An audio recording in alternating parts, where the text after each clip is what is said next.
Dan seperkara lagi, beliau bercakap soal tentang ilmu dan hubungan dengan data-data atau maklumat-maklumat berkaitan. Sekejap, kita bantu azan sekejap. Sekejap azan.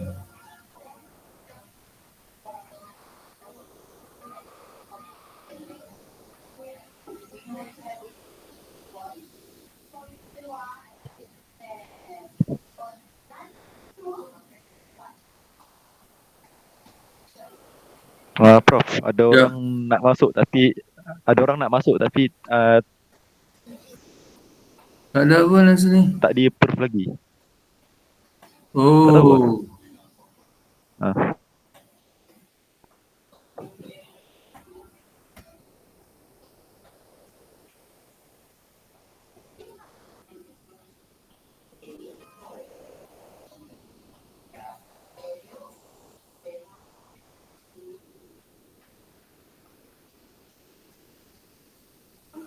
jangan sejak azan dulu.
Baik.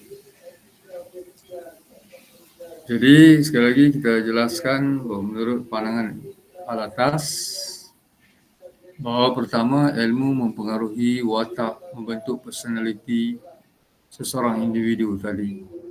Peranan ilmu adalah membentuk worldview, membentuk sudut pandang, pandangan manusia berhubung dengan alam ini. Maka ilmulah yang menentukan, yang memandu arah manusia sendiri. Kedua, ilmu tidak bebas nilai dengan maksud bahawasanya sebaliknya ilmu itu memberi nilai tambah, memberi nilai kepada manusia, memberi petunjuk kepada manusia, maka itu maksud nilai. Dan dengan maksud tidak bebas nilai, bahawa ilmu ini ada tanggungjawabnya. Orang yang belajar ilmu, yang belajar ada pertanggungjawaban. Dia tidak bebas nilai. Dia ada tanggungjawab. Antara tanggungjawabnya adalah untuk memakmurkan alam ini ke arah yang diredai oleh Allah Subhanahu Wa Taala Pencipta. Ketiga, di luar kehidupan kita ini ataupun di sekeliling kehidupan kita ini. Wujud pelbagai maklumat dan data yang belum diproses. Apakah itu juga dianggap sebagai ilmu? Menurut al-atas, segala maklumat-maklumat yang ada di sekeliling manusia sekarang, dulu dan kini, ia belum lagi dinamakan ilmu. Maksudnya maklumat-maklumat yang ada di sekeliling kita ini, tak kiralah maklumat itu sama ada maklumat itu yang besar atau maklumat yang kecil, maklumat-maklumat yang ringan atau yang berat.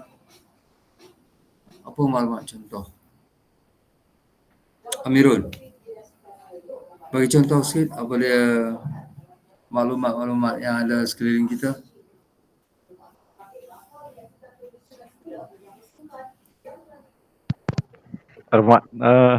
Apa contoh-contoh maklumat yang ada sekeliling kita?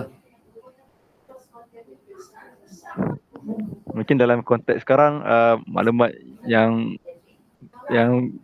mungkin tak bisa belum tentu belum lagi dipanggil ilmu, ialah mungkin dalam konteks ilmu sains macam kewujudan paus ke, kita dengar tapi macam betul ke paus tu ada, contoh lah.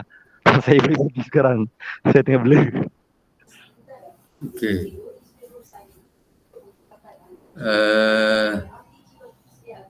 Baik.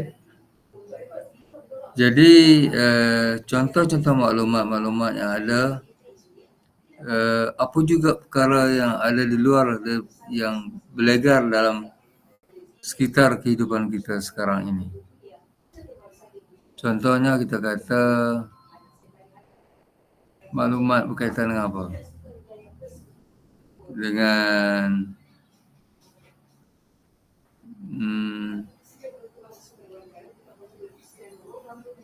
kita perhatikan satu-satu peristiwa yang berlaku. Contohnya kita katakan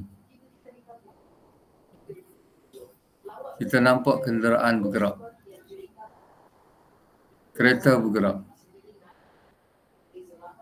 Pergerakan itu apakah ia dianggap sebagai ilmu? Ia belum lagi dianggap sebagai ilmu. Dia itu hanyalah satu maklumat. Maklumat yang menunjukkan bahawa itu adalah kereta. Tapi macam mana kita nak beri makna kepada kereta tadi? Macam mana kita nak beri erti bahawa itu adalah kereta? Itu adalah kenderaan. Untuk kita beri erti dan makna bahawa itu adalah sebuah kenderaan, sebuah kereta, maka kita perlu kepada penjelasan yang berasaskan kepada sistem dan kaedah. Kenderaan itu apa? Kenderaan atau kereta itu adalah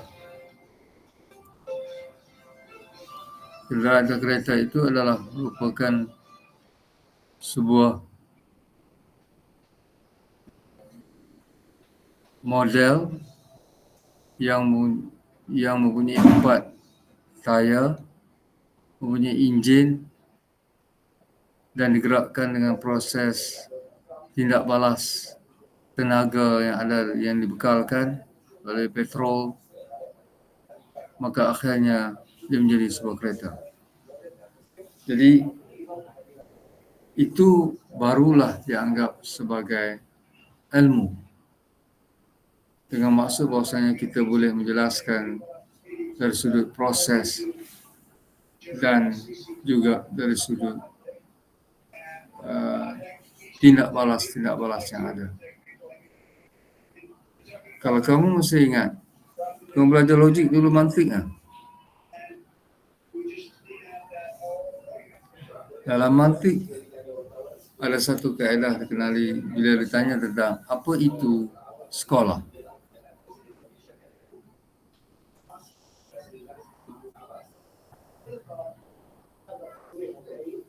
Sekolah apa dia Zarif? Kau nak jawab macam mana? Apakah sekolah Zarif? Kau nak jawab macam mana? Sekolah ni kalau tu tempat ni lah belajar, mendapat ilmu, suatu ilmu. Okey, dia ada jawapan yang mantik. Kalau ikut dalam konteks mantik, ya, bila ditanya tentang sekolah, apa itu sekolah? Kalau kita menjawab sekolah itu adalah pusat ilmu, dia tidak sesuai dengan mantik lagi. Dalam mantik disebut sekolah adalah yang terdiri daripada wujudnya guru-guru, pelajar, dan ada kegiatan di dalam pusat tersebut. Maksudnya adalah dia mempunyai ciri-ciri yang lengkap. Maka itu dinamakan sebagai ilmu berkaitan dengan apa itu sekolah. Itu maksudnya.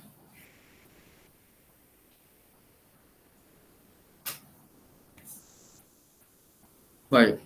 Jadi seringkasnya maka dapat dinyatakan bahawa bagi Al-Atas bahawa maklumat-maklumat yang ada di sekeliling kehidupan manusia ini belum lagi dianggap sebagai satu ilmu, sehinggalah ianya diproses, sehinggalah ianya disahkan oleh akal fikiran yang waras, akal fikiran yang mempunyai sistem dan metodologi untuk menyaring maklumat-maklumat tadi, sehinggalah ia menjadi satu perkara yang murni.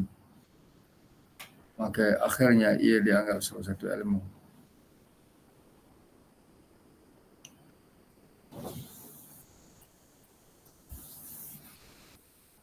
Baik, seterusnya Al-Atas membincangkan juga tentang apa hubung kait, apakah kedudukan ilmu dalam konteks di Barat. Sebab dalam banyak keadaan kita tidak dapat menafikan hakikat. Al-Atas juga seperti menyedari bahawa kita tak dapat memisahkan daripada pengaruh Barat dalam usaha untuk membangun minda masyarakat Islam. Maka kita yang penting perlu membuat koreksi terhadap pemikiran Barat, terhadap ilmu yang diteroka oleh Barat. Maka soalannya, apakah ilmu yang dibawa oleh Barat tadi? Apa maknanya ilmu yang dibawa oleh Barat? Bagi Al-Atas, beliau menganggap bahawasanya usaha-usaha Barat untuk menghancurkan dan memusnahkan jati diri, pemikiran umat Islam telah dilakukan sekian lama. Dan mereka juga telah cuba melakukan secara kekerasan, secara konfrontasi, untuk melenyapkan, untuk menyebabkan umat Islam terpinggir. Tetapi ternyata Barat mendapati mereka gagal untuk melemahkan umat Islam, menghancurkan umat Islam melalui gerakan konfrontasi, melalui pendekatan persenjataan. Maka mereka telah beralih pendekatan daripada kekerasan kepada pendekatan ilmu, iaitu dengan menyampaikan ilmu kepada umat Islam. Ilmu yang mereka sajikan kepada umat Islam adalah ternyata ia bukan berasaskan kepada prinsip-prinsip yang diterima oleh Islam sebagai asas. Konsep-konsep ilmu yang dibawa oleh mereka lebih kepada berasaskan kepada rasional, berasaskan kepada empirical, dan yang lebih penting ilmu yang disampaikan, yang disebarkan oleh Barat kepada masyarakat dunia termasuklah umat Islam adalah ilmu yang ternyata bersifat bebas nilai yang kita sebut di awal tadi.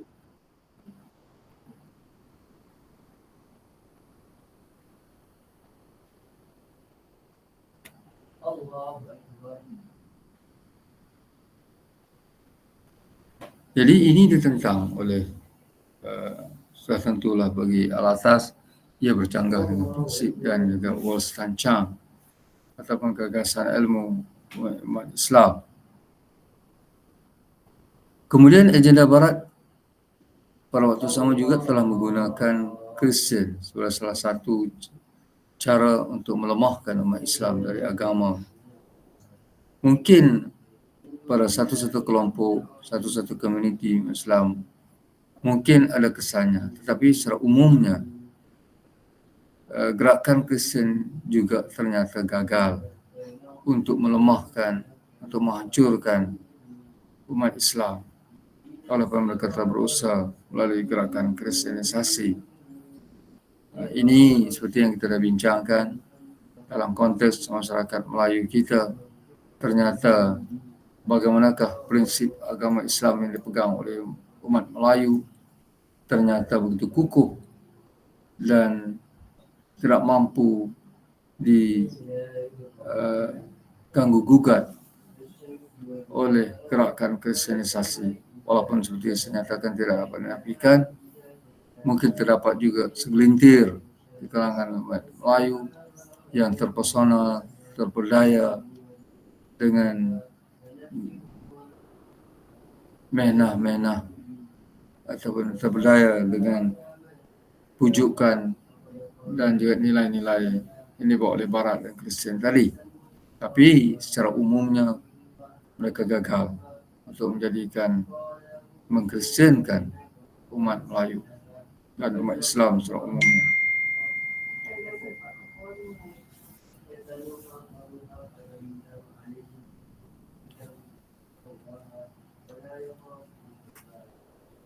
Dan Barat tidak berhenti di situ. Bagi Al-Atas, Barat terus berusaha untuk membentuk pemikiran umat Islam supaya terpesong ataupun tercabut daripada akar nilai-nilai agama Islam tadi. Dan yang lebih penting, Barat telah menyebarluaskan elemen nilai-nilai sekularisasi yang mempengaruhi bukan sekadar ilmu pengetahuan, tapi seluruh kehidupan masyarakat tadi. Ya, mereka tidak mampu untuk menghapuskan Islam daripada kehidupan masyarakat Islam dan masyarakat Melayu secara khusus dan di tanah Melayu di Malaysia kita. Tetapi mereka berjaya untuk melemahkan keyakinan umat Islam, keyakinan umat Melayu secara khususnya untuk melihat kekuatan dan potensi Islam dalam membangunkan jati diri umat Islam pada ketika itu. Jadi inilah yang didapati.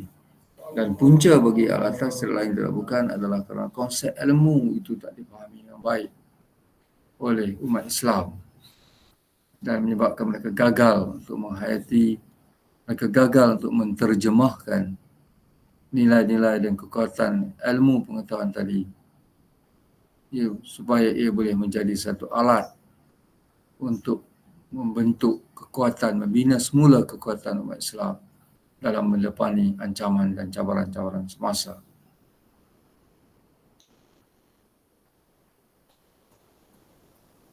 Justru itu bagi Al-Atas, kebejatan, kelemahan, kepincangan umat Islam adalah terletak kepada soal kepimpinan yang lemah pada semua peringkat. Kepimpinan yang menurut beliau telah tidak ada nilai adab.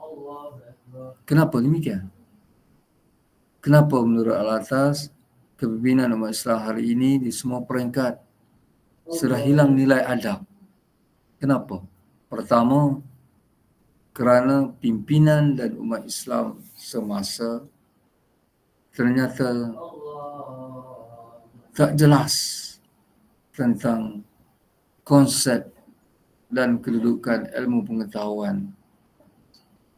Satu. Jadi bagi beliau, punca kepincangan kelemahan kepimpinan umat Islam tak lain dan tak bukan adalah kerana kegagalan umat Islam untuk memahami tentang konsep pengetahuan atau konsep ilmu tadi. Bila ini berlaku, bila umat Islam gagal untuk memahami tentang konsep ilmu, tuntutan ilmu, natijah ilmu tadi menyebabkan mereka hilang adab. Maksud hilang adab, mereka hilang nilai. Sedangkan ilmu yang sebenarnya adalah untuk memberikan nilai-nilai kekuatan kepada mereka.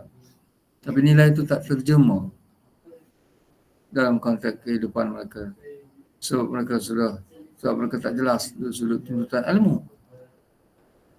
Menyebabkan mereka hilang adab.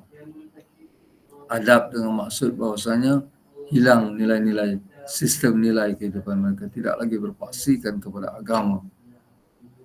Dan ini mengakibatkan sebenarnya memunculkan pemimpin-pemimpin yang tidak layak memimpin ummah, melahirkan pemimpin-pemimpin yang tidak memiliki nilai akhlak yang tinggi, melahirkan pemimpin-pemimpin yang tidak ada keupayaan intelektual yang tinggi, melahirkan pemimpin-pemimpin yang tidak ada nilai-nilai spiritual yang kukuh, yang mantap dalam sebagai seorang pemimpin. Inilah punca, inilah masalah besar yang menurut atas sedang dihadapi oleh umat Islam masa kini. Jadi atas asas itulah mengapa bagi Al-Atas perjuangan beliau semenjak dulu sampai sekarang adalah usaha untuk menjelaskan tentang konsep ilmu kepada umat Islam supaya jelas hala tuju kehidupan masyarakat. Sebenarnya Al-Atas juga mengkritik, mengamati, menelusuri tentang pemikiran orang Barat dan budaya orang Barat. Menurut Al-Atas, orang Barat cenderung menganggap pengalaman dan kesedaran mereka adalah yang paling maju. Dengan maksud bahasanya, seperti yang kita sebut di dalam kuliah-kuliah sebelum ini, Barat telah menganggap meletakkan kedudukan pencapaian yang mereka tempuhi, mereka kecapi, mereka nikmati masa kini sebagai kemuncak, sebagai satu model terbaik, the best of nation menurut mereka.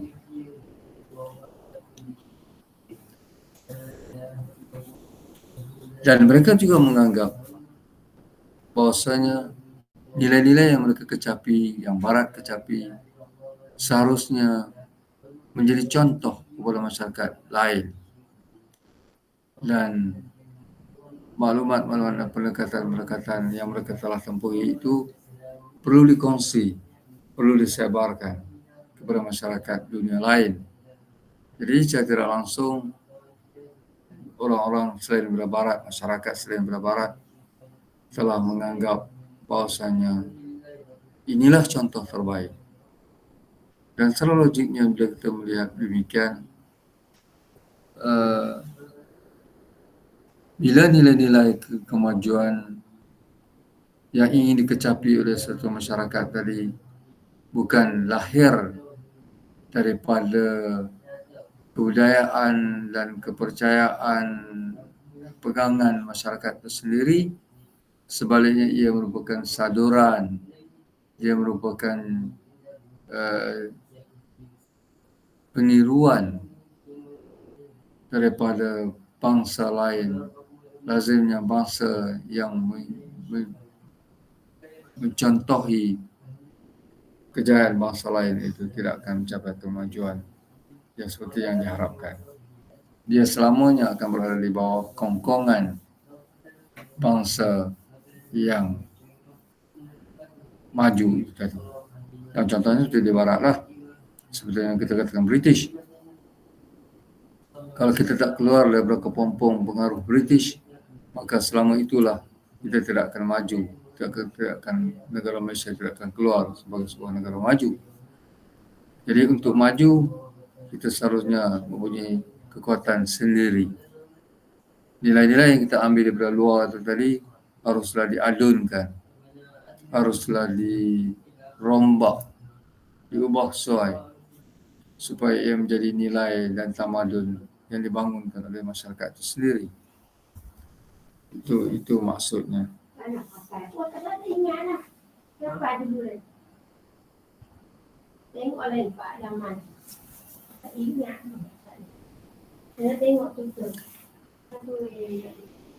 Jadi berdasarkan kepada kenyataan tersebut, maka kita dapati seperti yang saya tegaskan di awal tadi, bahwasanya dan ciri perjuangan al-atas adalah untuk membebaskan dan memberikan penjelasan sebaik mungkin supaya umat Islam benar-benar memahami tentang konsep ilmu tadi. Jadi persoalannya bagaimana al-atas merangka menjalankan usaha ini.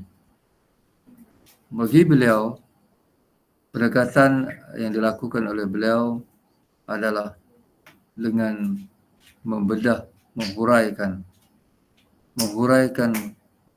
konsep-konsep asas. Apa konsep asas? Yaitu cuba memahamkan masyarakat tentang istilah-istilah yang menjadi teras kepada ilmu. Istilah-istilah yang menjadi asas kepada pembangunan satu ilmu tadi. Contohnya, beliau sentiasa mengkritik. Bagi beliau, umat Islam kini tidak mampu mendefinisikan konsep dengan benar, memahami konsep yang sebenar. Contohnya, kalimah saqafah yang diartikan sebagai kebudayaan dalam konteks bahasa Arab moden. Sedangkan bagi beliau, menurut bahasa Arab klasik, saqafah adalah merujuk kepada intelijensia, yaitu daya penaklukan, daya kekuatan akal, daya tentang menganalisis. Kemudian saqafah juga diartikan dalam konteks bahasa Arab klasiknya sebagai prudensi, merujuk juga kepada keputusan, merujuk juga makna kepada keahlian, ketepatan, sinar, kehati-hatian, perhatian, pencapaian ilmu, penguatan yang rapuh, dan menghadapi musuh dalam peperangan. Jadi, bagi beliau, saqafah bukan hanya dalam maksud kebudayaan. Sebab istilah kebudayaan ini bagi beliau terlalu sempit konsepnya. Dia hanya menjurus kepada dalam sebab banyak keadaan erti kebudayaan ini kita banyak menyodorkan daripada pengertian barat. Ini implikasinya. Culture. Apa ketunjangan, apa kelemahan, apakah konsep culture dalam konteks pengertian barat?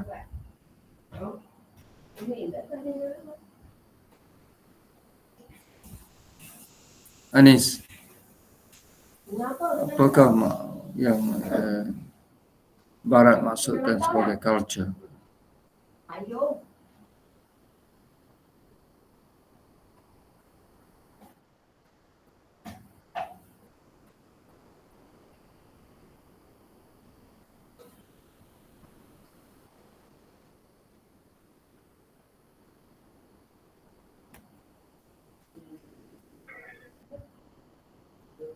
Din,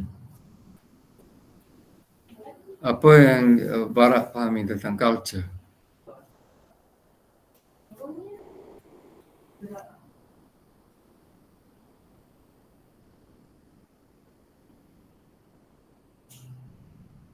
Mana hilang Din? Din, ke mana pergi Din?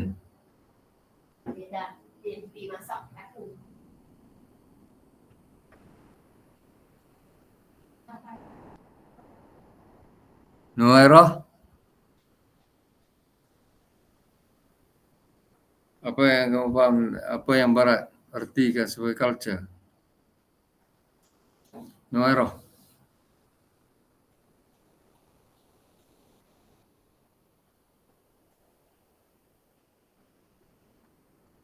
Azrina? Prof nak try boleh? Ha? Saya nak try jawab. Okey, Amirul, silakan. Mungkin Barat dia menggunakan budaya sebagai tamadun. Maksudnya Barat budaya ni dia sering ada dia bongkait-kait lah dengan tamadun.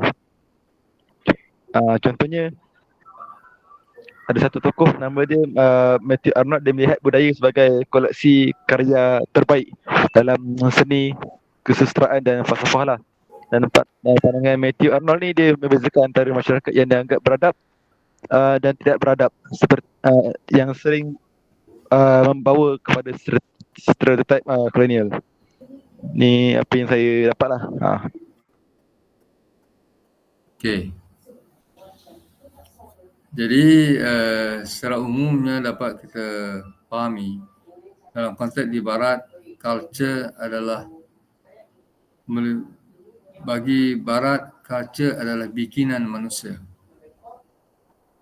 Culture adalah satu proses yang mana manusia sendiri membentuk nilai-nilai yang ada dalam culture tadi adalah merupakan nilai-nilai yang dipersetujui oleh manusia. Termasuklah agama juga dianggap sebagai sebahagian daripada culture. Jadi sebab itulah bagi Barat, mereka menganggap bahawasanya agama itu sudah hilang kekudusannya.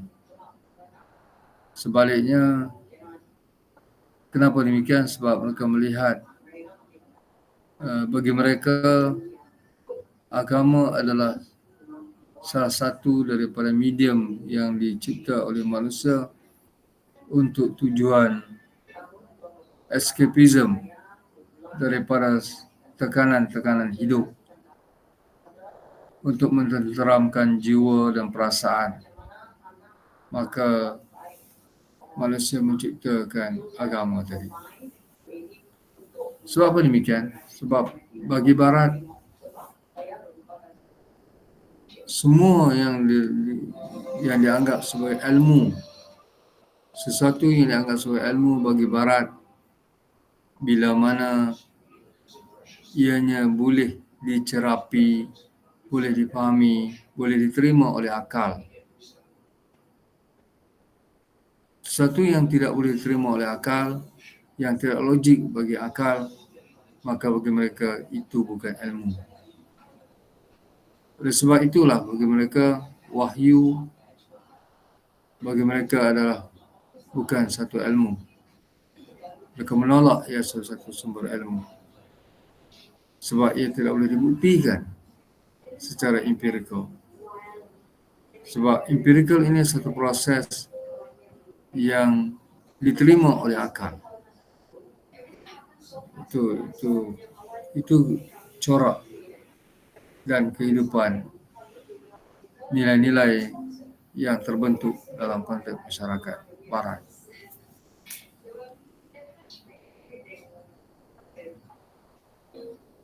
Okey, boleh faham tak?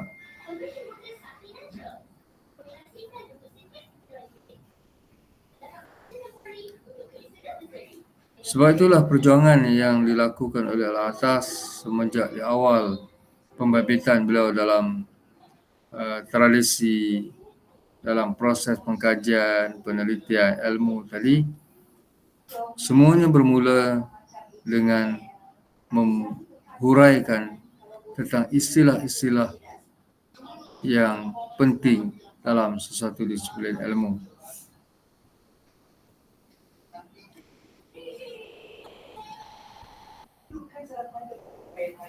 Dan beliau mengkritik juga, kini bagi beliau kalimah saqafah tidak lagi merujuk kepada pengertian dalam konteks bahasa Arab klasik saqafah tadi yang kita sebutkan merujuk kepada intelijensia, prudensi, keputusan, keahlian, ketepatan dan lain-lain lagi tadi itu. Sebaliknya kini kalimah saqafah merujuk ataupun banyak digunakan pakai untuk kalimah tarbiyah, ta'alim, ta'dib, tahzib. Jadi kelihatannya lebih mengkhususkan kepada aspek tersebut.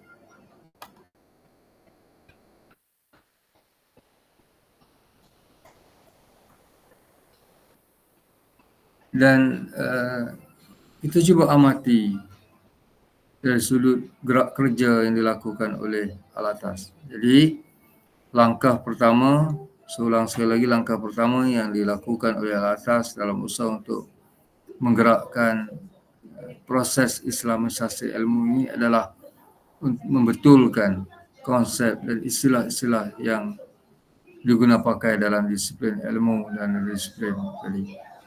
Beliau cuba membetulkan, beliau cuba menghuraikan konsep dan pengertian istilah itu supaya sesuai dengan konsep sudut pandangan hidup worldview Islam dan sesuai dengan sejarah Islam dan sesuai dengan nilai-nilai Islam.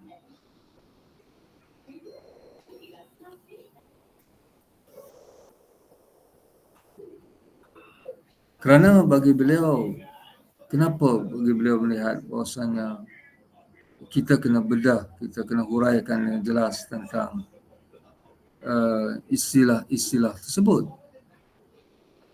Kerana bagi beliau, kesatuan umat hanya tercapai jika kesatuan kefahaman dalam sarjana Islam tadi berkaitan dengan konsep yang fundamental dapat disatukan. Jadi beliau melihat bahawasanya untuk membina kekuatan, seperti yang disebut di awal tadi, untuk membina kekuatan umat Islam, untuk mengembalikan umat Islam kepada puncak, pada era kegemilangan tadi, bagi beliau adalah perlu disatukan pemikiran umat tadi. Jadi umat berbeza pandangan, umat yang tidak bersatu masa kini tidak lain dan tidak bukan adalah kerana puncanya bagi beliau adalah kerana konsep itu tak jelas. Konsep yang dipegang dalam pelbagai disiplin ilmu tadi itu tak jelas. Bila tak jelas, manusia bertelagah, berbeza pandangan, berhujah, berasaskan kepada pengetahuan mereka yang tidak tepat. Jadi selama-lamanya umat Islam berada dalam keadaan yang tidak bersatu. Jadi itu mesej yang cuma nak sampaikan dari Al-Atas. Justru itu sewaktu beliau menjadi pengarah kepada sebuah institusi pendidikan yang penting yang dikenali sebagai ISTEC. ISTEC iaitu merujuk kepada International Institute of Islamic Thought and Civilization. Jadi bila mana beliau memegang jawatan tersebut, apa yang pendekatan yang beliau lakukan adalah pertama, beliau menjadikan agenda untuk membedah istilah-istilah ataupun kata kunci dalam istilah ilmu itu sebagai satu keperluan, salah satu agenda utama di ISTEC. ISTEC ni di mana?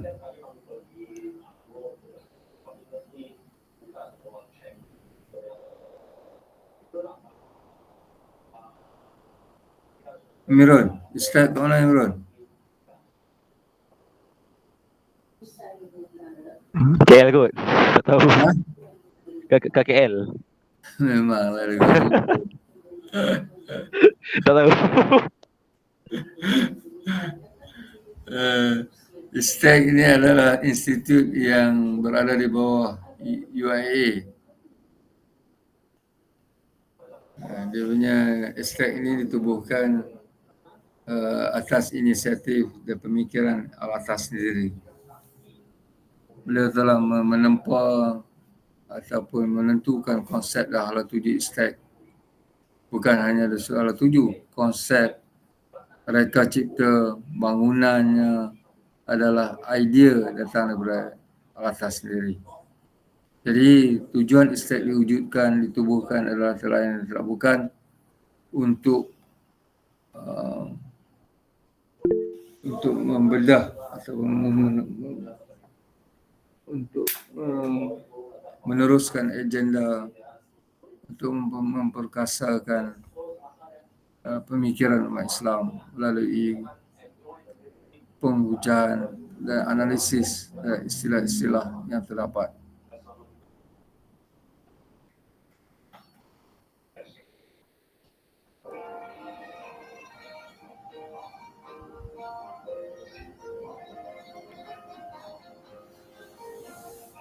Sebab itulah konsep pendidikan. Bagi Al-Atas, apakah makna pendidikan? Pendidikan bagi Al-Atas adalah merujuk kepada pengenalan dan pengakuan yang diajar secara progresif kepada manusia. Itu ditekankan. Pengenalan dan pengakuan yang diajar secara progresif kepada manusia tentang tempat yang sebenarnya daripada segala sesuatu dalam ciptaan yang mengarah pada pengenalan dan pengakuan tempat yang patut bagi Allah Subhanahu Wa Taala dalam martabat wujud dan kewujudan. Apa dia tu?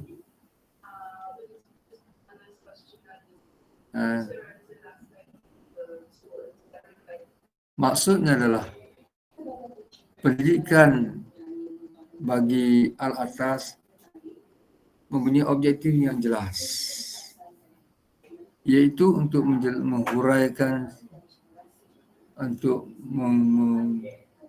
membahaskan penciptaan-penciptaan yang diciptakan oleh Allah SWT ke arah untuk mengenal dan mengakui tentang pencipta, tentang kewujudan pencipta. Dengan lain perkataan bahawasanya ilmu bagi Al-Atas adalah satu proses untuk membuka minda manusia supaya mereka kenal siapakah pencipta yang sebenarnya. Itu maksudnya. Maka itulah konsep pendidikan. Jadi semua ilmu yang ada, tak kira disiplin apa sekalipun, tak kiralah apa bidang sekalipun, maka semua bidang-bidang itu haruslah menghala tuju kepada mengenal pencipta, mengagungkan pencipta dan mematuhi kepada perintah-perintah yang ditetapkan oleh pencipta. Kalau belajar sains pun, akhirnya orang saintis menjadi seorang yang tunduk kepada perintah Allah. Mathematician, seharusnya bila mereka belajar matematik, akhirnya mereka tunduk kepada pencipta, mereka kenal pencipta. Itu maksudnya.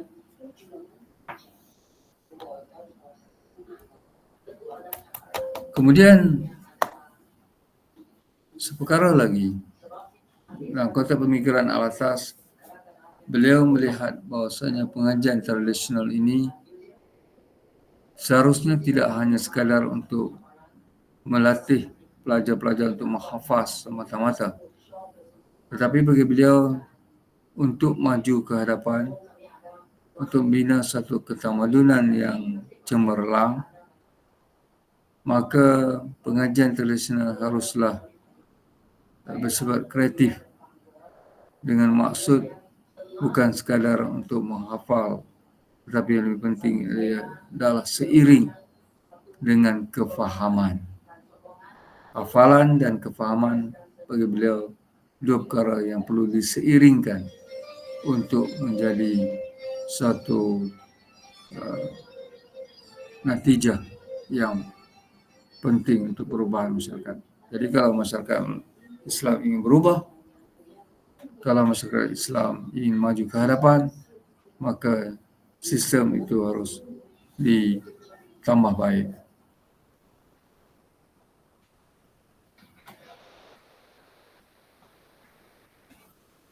Seperkara lagi, walaupun kita tahu bahwasanya Al-Atas juga very critical, cukup kritis terhadap pencapaian dan tamadun yang dikecapi oleh Barat masa kini, tapi beliau mengakui bahawa ilmu di Barat adalah lebih kelihatan lebih kreatif. Kreativiti nampak jelas berkembang di dalam konteks dunia Barat. Walau bagaimanapun,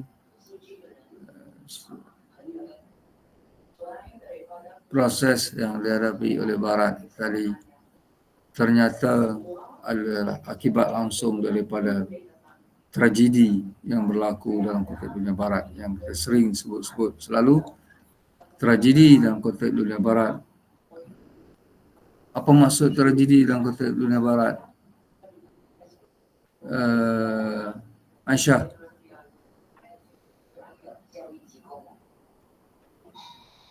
Saya, Doktor. Nah, apa maksud tragedi? Tragedi dalam dunia Barat dalam konteks ilmu. Apa maksudnya?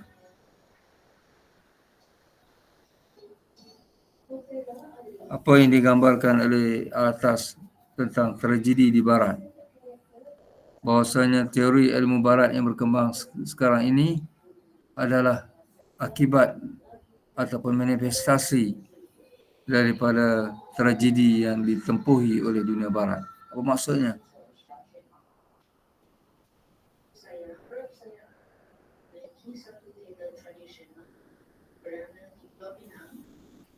Sekejap. Ingat.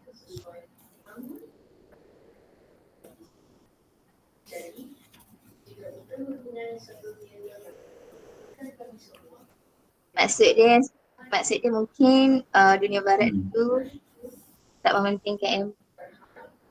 Apa dia? Jadi maksudnya mungkin dunia Barat dulu tak mementingkan ilmu yang jadikan tragedi. Tak jelas lah. Tak jelas lah. Mungkin kawan-kawan lain boleh bantu. Prof nak try. Nak try lagi. Okay. Mungkin apa? Mungkin apa yang dimaksudkan oleh Barat ialah merujuk kepada apa-apa peristiwa atau apa-apa keadaan yang melibatkan konflik yang tak dapat dielakkan dan yang seterusnya membawa kepada penderitaan, kerugian ataupun kegagalan, walaupun manusia ni dia dah usahalah sehabis baik. Okay. Jadi bila mana Al-Atas menyatakan bahawasanya teori ilmu di Barat ini adalah kreatif, namun ia sekadar menggambarkan manifestasi kepada satu tragedi, dan tragedi yang maksudkan di sini adalah merujuk kepada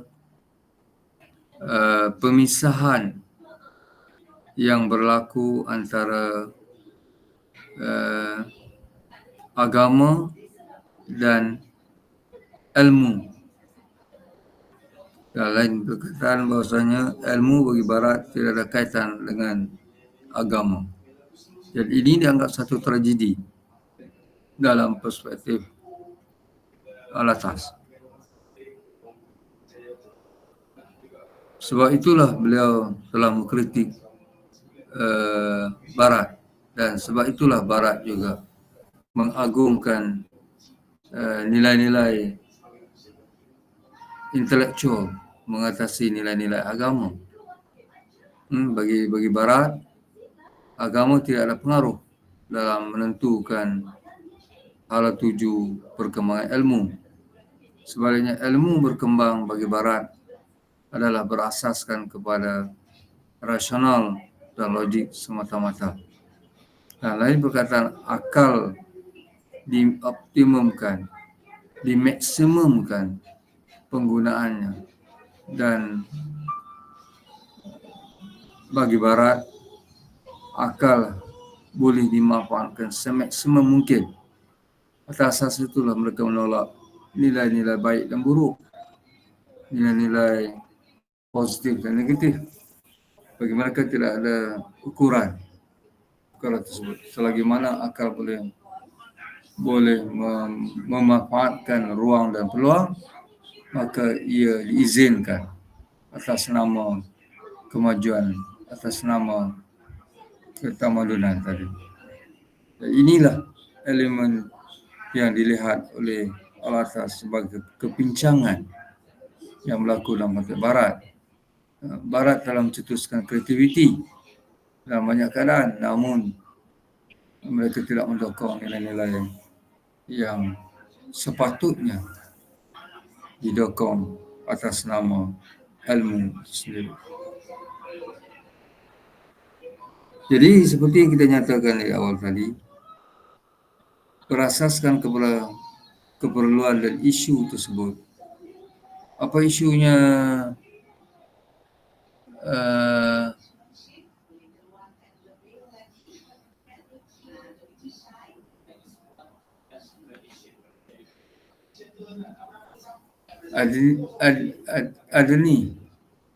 Adni Najah.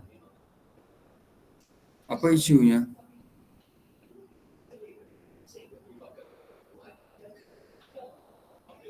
Apakah perkara yang diberi keutamaan oleh al-atas dalam usaha untuk membebaskan dan membangunkan pemikiran umat Islam sejagat? Apakah fokus utama yang diberikan oleh al-atas? Adni Najah.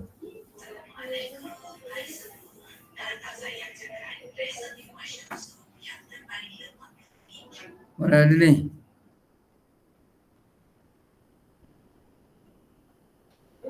Adni ni ada ke tidak ni? Azrina? Apa boleh jelas tak? Pendidikan, Doktor.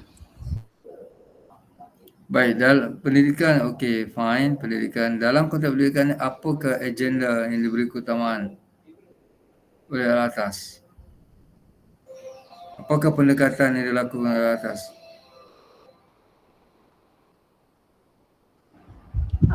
Bahasa.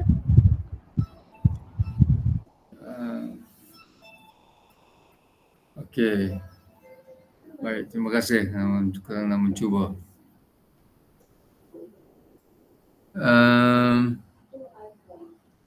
Azrin ada Azrin. Azri Rahim. Ada?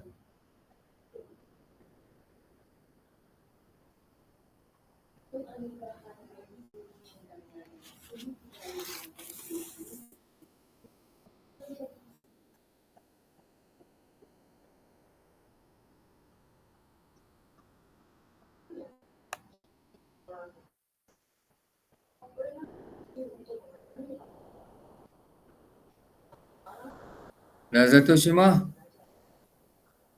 Kamu macam mana pula? Apakah pendekatan yang dilakukan oleh al-atas dalam mendaulatkan sistem pendidikan yang berasaskan kepada agenda Islam. Apa yang dilakukan oleh beliau?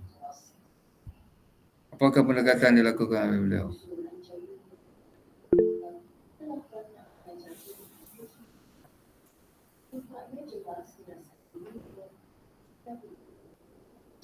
Narazikah?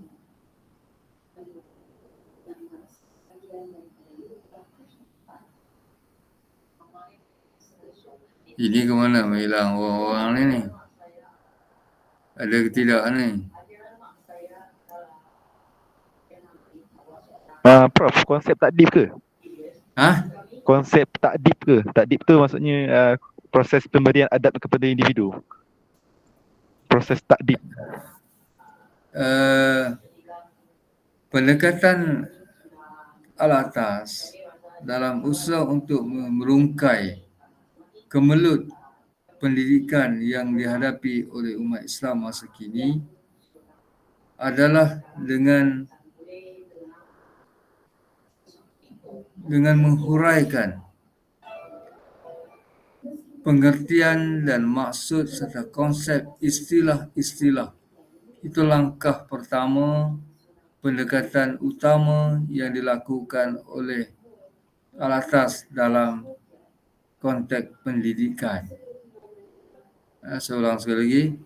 Dalam konteks pendidikan, pendekatan yang dilakukan oleh al-atas adalah menghuraikan, menjelaskan konsep dan istilah sesuatu ilmu tadi supaya serasi dengan tuntutan Islam dan menepati sejarah Islam.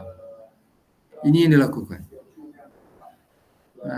Jadi sebab itulah semenjak di awal tahun 70, bermula seawal tahun 68, dia telah menghasilkan karya yang bertajuk The Origin of the Malay Syair. Kemudian diikuti pada tahun 1969 membincangkan tajuk Preliminary Statement on the Islamization of the Malay Indonesian Archipelago. Maknanya tahun 1968-69 beliau sudah bercakap, beliau sudah berbincang, beliau telah mencetuskan idea tentang gagasan Islamisasi dalam konteks Islam, dalam konteks tamadun Melayu di Nusantara.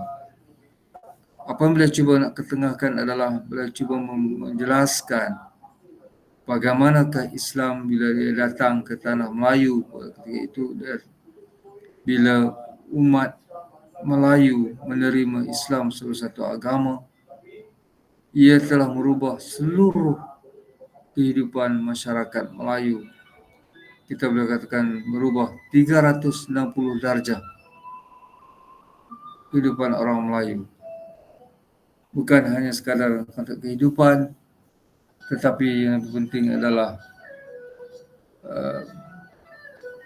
menjadi asas kepada perkembangan ilmu dan tamadun Melayu pada ketika itu. Dalam bahasa mudahnya adalah Islam bila datang ke tanah Melayu, Islam bila diterima oleh masyarakat Melayu, dia telah merubah seluruh kehidupan masyarakat Melayu menjadi seorang Muslim, meninggalkan nilai-nilai yang tidak baik. Jadi dia mengambil Islam telah menjadi asas dan teras tadi. Jadi ini yang cuba diketengahkan. Sebab kenapa al-atas memfokuskan kepada peranan Islam dalam ketamadunan bangsa Melayu? Sebab bagi beliau melihat isu tersebut semacam diabai, dikesampingkan oleh para pengkaji dan penganalisis tamadun Melayu pada ketika itu. Jadi beliau cuba mengisi kekosongan tersebut dengan mengenengahkan, dengan memperlihatkan bagaimanakah Islam telah berjaya membina identiti Melayu ketika itu.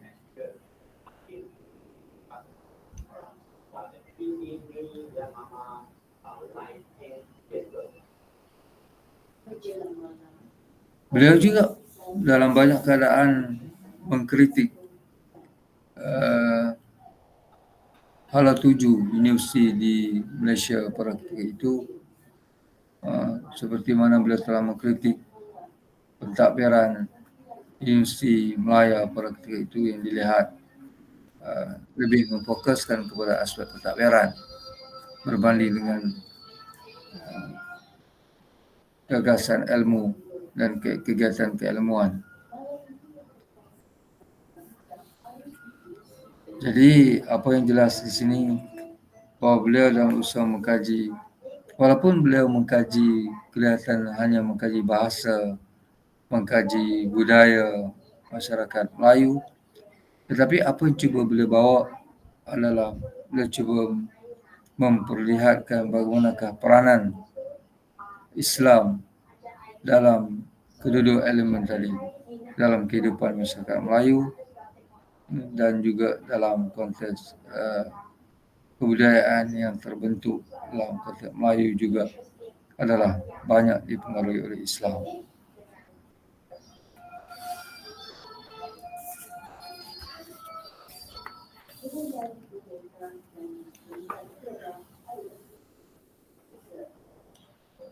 Sebab itulah dinyatakan sejarah telah mencatatkan bagaimanakah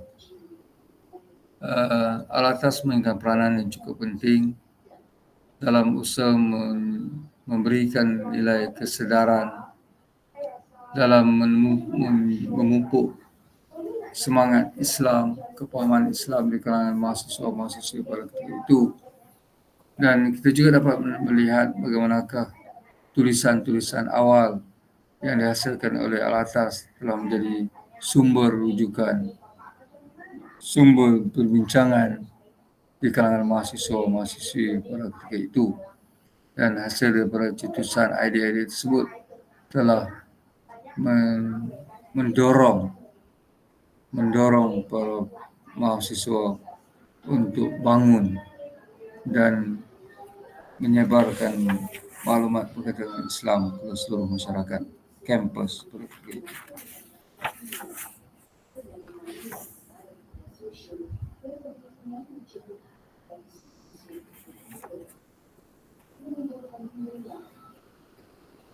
Kemudian langkah seterusnya yang beliau lakukan adalah beliau cuba memperkasakan elemen epistemologi. Selepas beliau telah menghuraikan tentang konsep dan istilah-istilah yang menjadi asas kepada satu disiplin ilmu itu tadi, beliau juga memperkasakan lagi, mengembangkan lagi, memperkasakan epistemologi ilmu melalui karya-karya mempercambahkan bidang-bidang keilmuan tadi supaya ianya menampakkan konsep ilmu itu sendiri dengan jelas. Seperti yang pernah saya sebut dalam satu kuliah terdahulu, bahawa bila kita amati tentang perjalanan kerjaya akademik Al-Atas ini, ternyata kita boleh rumuskan bahawa karya utama beliau yang dikenali sebagai Islam and Secularism, atau telah diterjemahkan ke bahasa Melayu Islam dan Sekularisme, boleh dianggap sebagai satu karya yang terpenting. Sebab melalui karya tersebut beliau bukan sekadar mengkritik dan membincangkan tentang bagaimanakah kemunculan elemen sekularisme di Barat, tetapi yang lebih penting beliau cuba menjadikan kemelut yang berlaku di dalam konteks dunia Barat akibat daripada sekularisme tadi telah memberi kesan terhadap ilmu yang berkembang di barat. Ini kerana ilmu yang berkembang di barat sudah tidak lagi mendukung nilai-nilai agama, tidak lagi mendukung pula nilai-nilai murni. Sebenarnya ilmu berkembang atas nama ilmu, dalam mungkin kita gunakan istilah ilmu untuk ilmu semata-mata, bukan ilmu untuk membina ketamadunan manusia. Sebab itulah kita lihat dalam konteks pembelajaran objektif utama dalam sistem pendidikan di barat, ia bertujuan untuk melahirkan manusia yang boleh menjalankan kegiatan ekonomi, yang boleh menggerakkan kegiatan ekonomi. Jadi agenda ekonomi itu menjadi keutamaan dalam konteks dunia barat berbanding dengan dalam konteks Islam. Dalam konteks Islam, objektif utama pendidikan adalah untuk membina tamadun manusia tadi berselaras dengan watak manusia sendiri, untuk bina akhlak manusia. Sebab bila akhlak manusia itu baik, maka tamadun yang terbentuk itu nanti juga adalah baik. Itu mesej yang cuba nak ditekankan oleh Al-Atas. Okey, hingga saat itu ada persoalan? Ada perbincangan?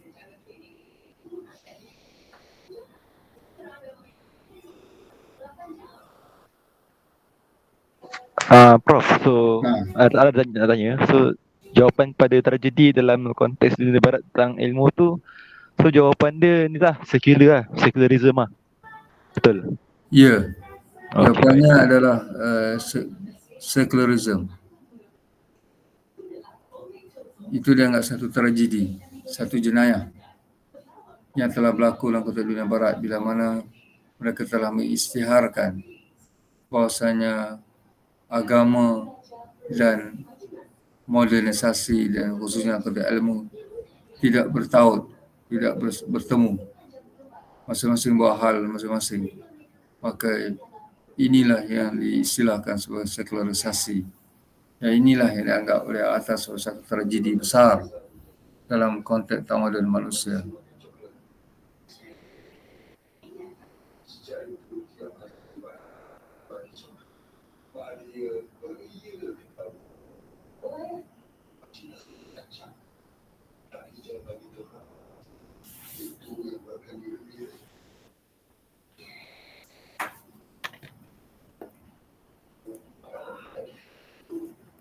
Jadi saya harapkan kamu cuba dapatkan buku ni ya. Cuba dapatkan buku ini.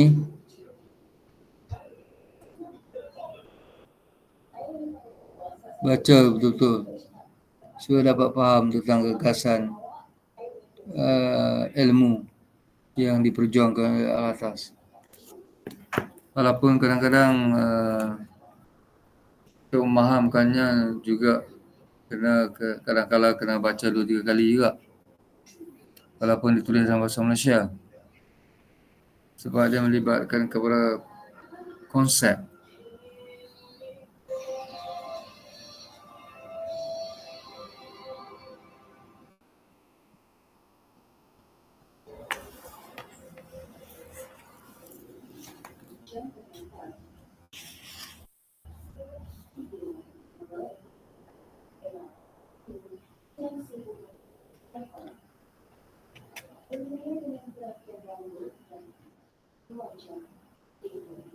Prof, minta maaf, Ya. izinkan saya bertanya. Okey. Berkenaan dengan pendekatan Al-Atas tadi, boleh ke kalau kita kata Al-Atas mengambil pendekatan melalui 2 proses, iaitu yang pertama memisahkan unsur barat, iaitu sebabnya tak semua fakta daripada barat tu tepat dan sesuai lah dengan Islam, dan yang kedua Al-Atas juga menyerapkan unsur Islam tu dari sudut ilmu fardu ain dan juga fardu kifayah. Ya. Kita boleh terima pandangan itu Cumanya dalam konteks klasifikasi ilmu sebagai ilmu fardu ain dan fardu kifayah tadi, bagi Al-Atas beliau agak kurang bersetuju untuk menerima klasifikasi tersebut. Sebab bagi beliau akibat klasifikasi itu boleh melemahkan umat Islam, walaupun kita dapat menafikan bahawasanya ada juga keperluan klasifikasi sedemikian diterima pakai dengan tujuan untuk memberikan penekanan dan supaya kita dapat melahirkan pakar bagi bidang-bidang tertentu. Jadi secara umumnya beliau kurang bersetuju, walaupun hakikatnya beliau mengiktiraf juga pecahan tersebut atau klasifikasi itu.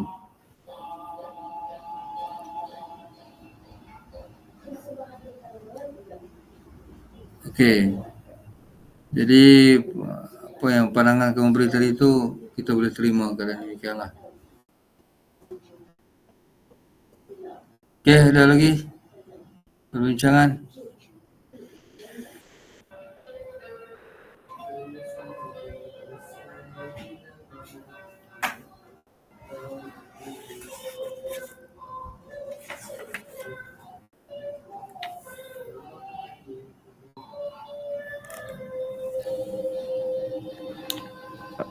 Prof, saya ada satu soalan terakhir. So, boleh ke kalau saya kata barat ni dia bagi dia ilmu adalah proses yang hanya boleh diterima oleh akal semata-mata. Boleh ke kalau saya cakap macam tu? Ya. Jadi prinsip asas yang dipegang oleh sarjana barat akibat daripada pertembungan yang berlaku dalam konteks dunia barat semasa era Enlightenment, the Reformation, Renaissance itu dulu, ternyata bahawasanya pengaruh rasionalisme menjadi sumber inspirasi yang terpenting dalam konteks kehidupan masyarakat.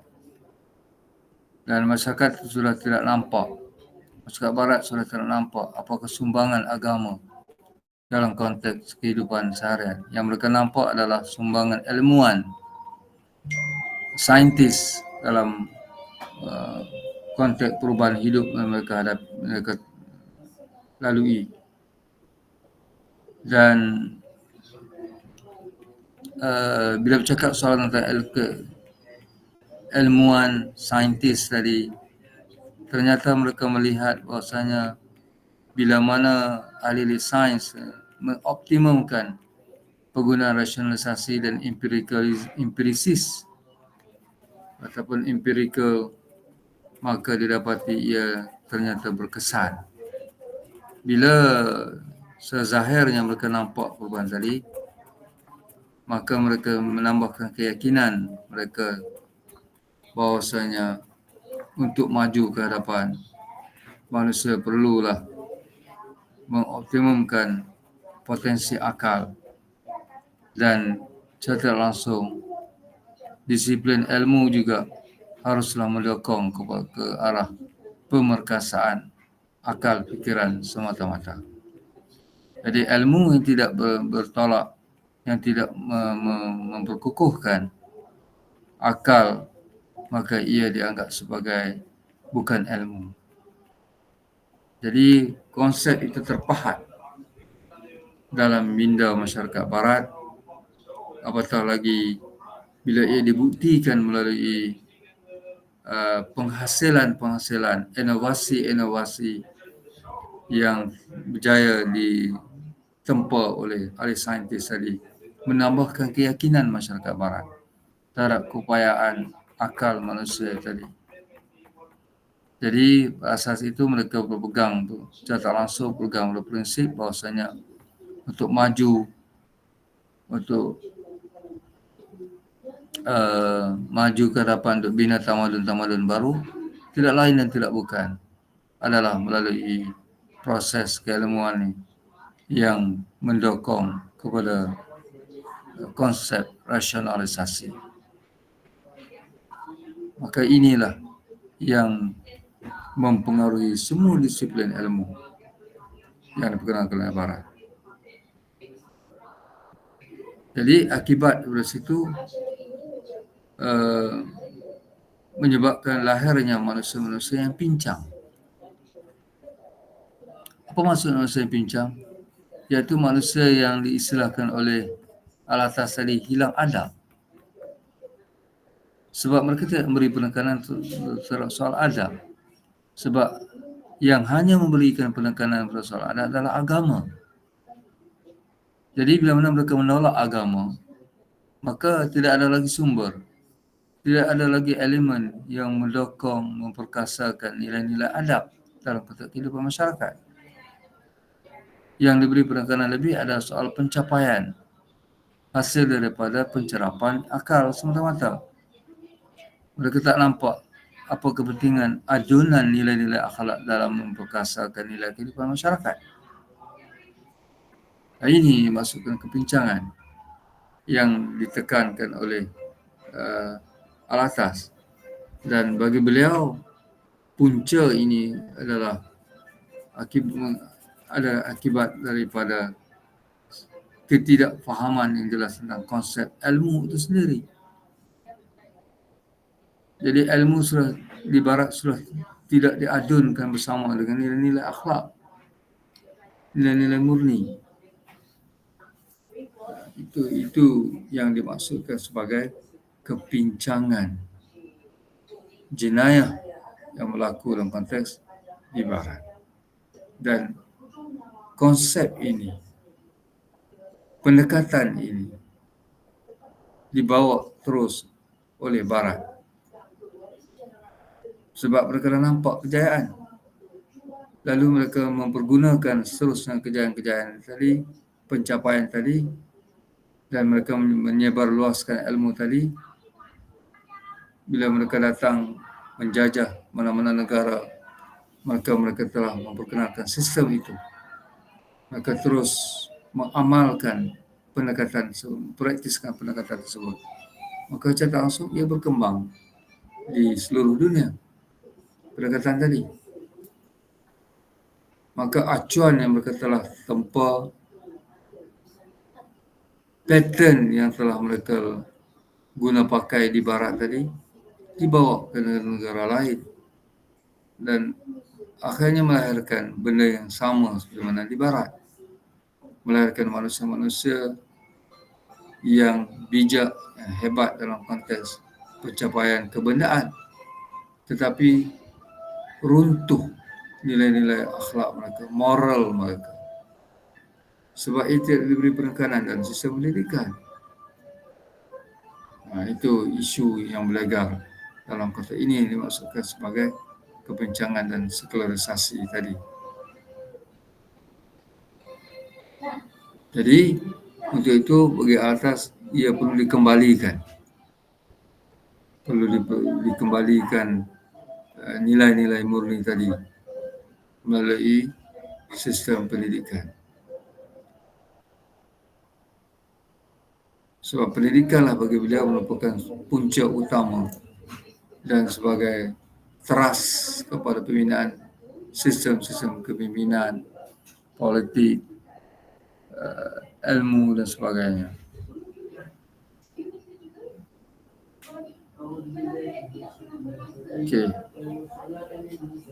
Okey, ada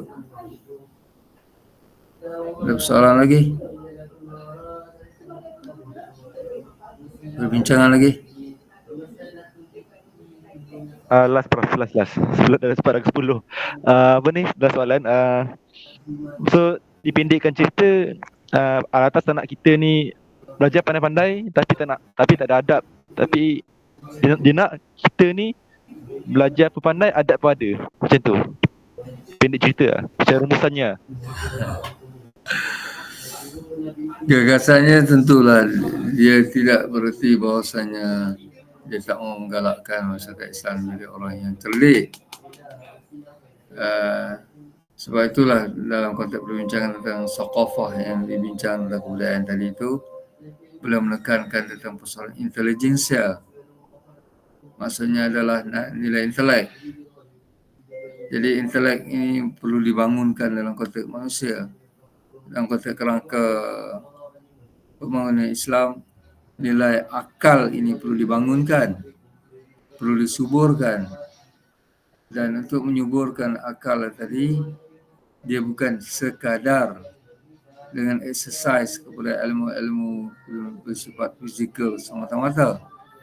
Ya, tetapi akal ini juga perlu dibajai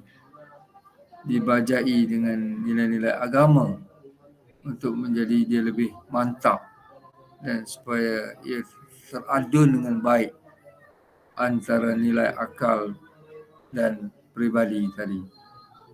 Jadi bagi Al-Atas, pemerkasaan akal dan pengukuhan nilai adab adalah dua elemen yang cukup penting dalam membina asas tamadun manusia. Dan ini telah disajikan, terdapat di dalam Islam. Islam telah menyediakan ruang itu. Cuma isunya adalah umat Islam sendiri tidak confident. Kenapa tidak confident? Sebabnya punca tadi. Sebab umat Islam majoriti adalah didedahkan dengan pendekatan yang Barat bawa. Jadi bila Barat, sistem pendidikan yang berasaskan kepada apa yang Barat lakukan, maka ia tidak mendukung kepada pemerkasaan kedua komponen yang disebut tadi. Sebab itulah bagi Al-Atas, sistem pendidikan Barat ini tidak serasi secara total dengan sistem Islam yang disebutkan di awal tadi. Boleh faham, Amirul? Yep, boleh faham. Thank you. Terima kasih, Prof. Okey, ada lagi perbincangan?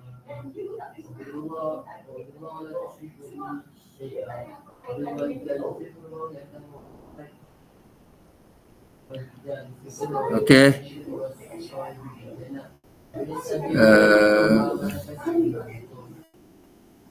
Kalau tak ada, saya nak tamatkan di situ je.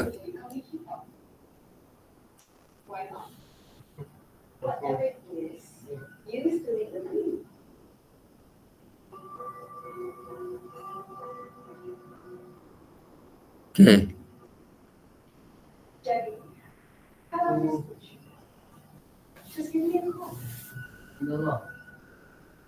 Okey, kalau tak ada apa, itu saja kita berakhir di situ untuk kuliah kita sesi ini.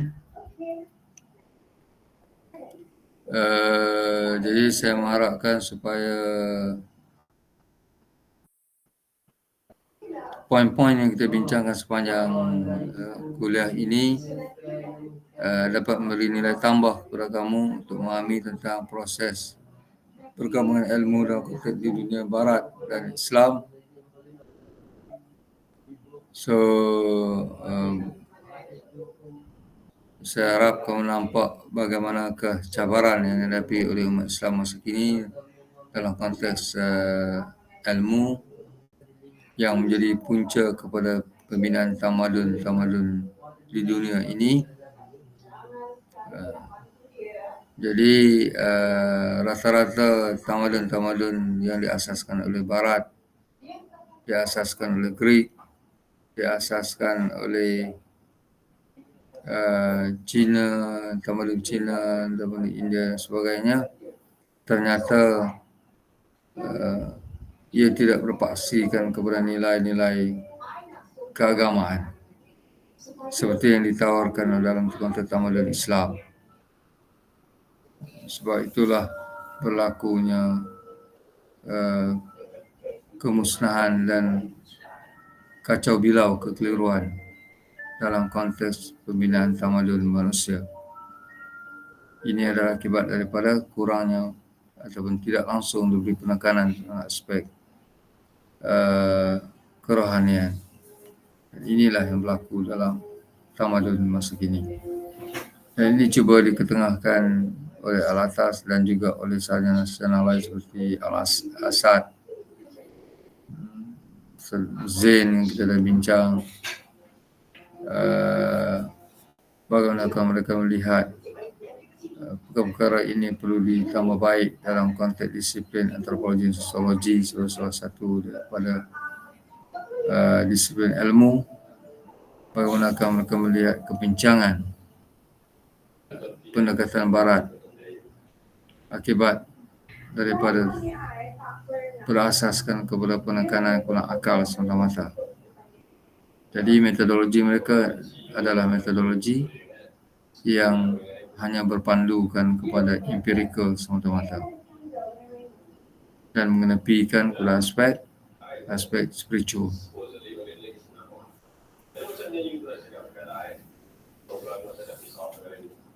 Jadi itu yang cuba nak dibawa dalam disiplin dalam khusus antropologi sosiologi, membuka minda kamu untuk melihat bagaimana paradigma barat dan paradigma Islam, masyarakat Islam, dan melihat tentang apakah cabaran-cabaran yang perlu ditangani oleh umat Islam masa kini,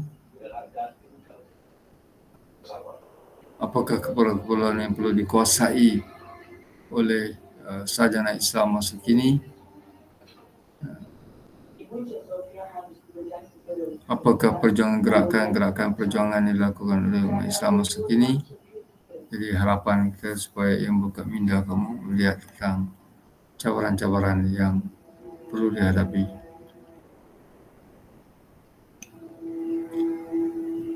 Okey. So, ada apa-apa sebelum saya tamatkan perjumpaan kita pada malam ini?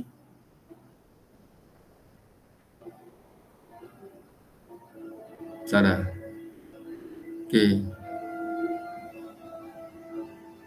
Okey, kalau tak ada apa, itu saja perjumpaan kita pada malam ini. Saya sudahi dengan wabillahi taufiq wal hidayah. Assalamualaikum warahmatullahi wabarakatuh. Waalaikumsalam. Terima kasih Prof. Prof, ada yang nak minta bergambar last Prof, bergambar last dengan semua. Ya, okey, boleh. Last tamatkan degree Prof. Ha? Okey, bolehlah semua siapa nak buka kamera. Okey.